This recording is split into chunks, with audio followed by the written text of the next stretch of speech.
what do you do when you don't have a cow? Well, I guess you talk to Spooky Action and you find a drone. But your drone is a little different because it's tethered. So why don't you tell us what you're doing here? Sure. So Telelift is our flying cell tower.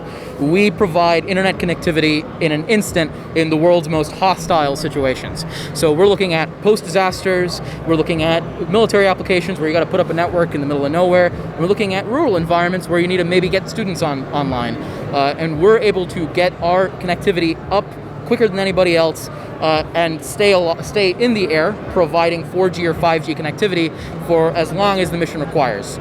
So whether that's all day or multiple weeks, we can really go the distance and provide connectivity for the entire event. And what's really cool about this, what allows that, is you're getting the power from the ground, right? Absolutely. So we're a tethered drone. We send high voltage electricity up to the tether as well as communications so that we can enable multi-week flight time on a platform that you would regularly fly for maybe an hour.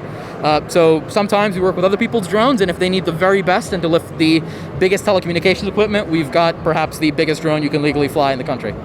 And I assume that the connectivity, is it fiber on the tether, or? That's right. We've got a 10 gigabit per second fiber link from the drone to the ground.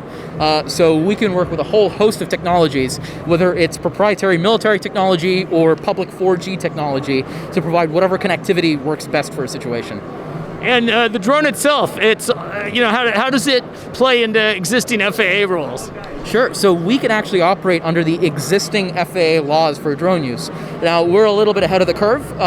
In theory, our system can fly completely autonomously for very long periods of time, and the FAA still requires a manned pilot. But we are trying to prove that systems like this are a reliable way to bring connectivity to people. It's something worth, expanding the legislation to accommodate.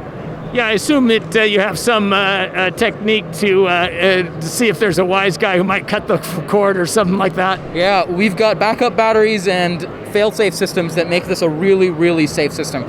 We've tested this in really sensitive environments, whether in military contexts or commercial contexts, and we've really put together a really safe system in that way. Yeah, I would assume that you've got safeguards so it just won't fly away if it were cut. Absolutely, and one of the biggest causes of drone crashes is batteries running out, and we completely mitigate that as a possibility because you've got both batteries and a tether keeping you aloft, and if one goes, the other will persist, and generally it's a very safe way of doing this, yes. And so there's some distributed batteries, some batteries in the drone, and then some at the base as well? Or? Generally, the base is connected to a more permanent power source, whether it's a generator, a vehicle, or shore power.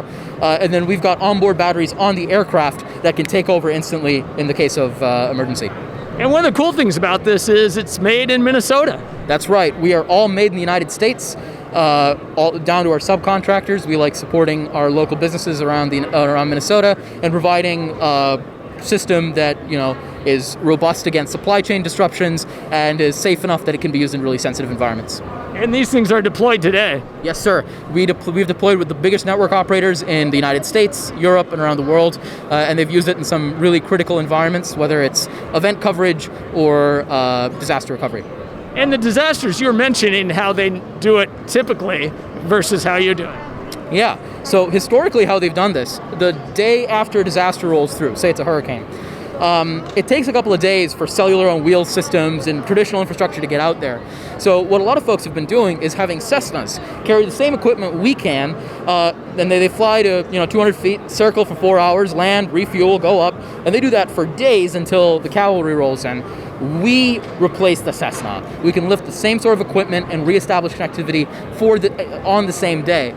And that's incredibly useful because if there are folks who are stuck in the rubble or really need to get access, we can get those people back online in a hurry so that it's easier for first responders to find these people and do life-saving work. So from a permanent standpoint, I could envision this being a permanent cell tower, if you will. Is that feasible, do you think? What's the barriers to that? We, right now, don't consider ourselves permanent infrastructure. We consider ourselves dynamic infrastructure. So when you're looking at rural environments, a lot of places, you don't need 100% connectivity everywhere all at once. And a big reason people don't go into these markets is because it's all or nothing. You've got to have 100% or 0%, and they go 0%. What we want to do is go to, whether it's rural America, where 25% of rural America doesn't have high quality internet access, or it's rural Africa or Asia, where the numbers have become a lot more dire. We want to be a system where during the day we can fly outside schools, at nights we can fly outside commercial centers. We can really support people, whether they're learning, working, and saving lives, regardless of the context, and do so in a dynamic way, which is the quickest way to get people online without. Yeah. And from a training perspective, is it a challenge to get the appropriate licensing from the FAA? We fly under standard Part 107 FAA guidelines, so anybody with a drone license can operate one of these systems without any additional qualifications.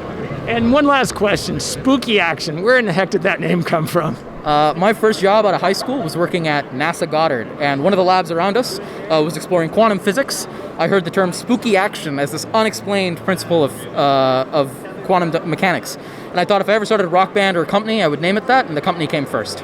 Excellent. Well, Rahul, I wish you luck in your high-flying endeavors. Thank you so much, sir. Thanks.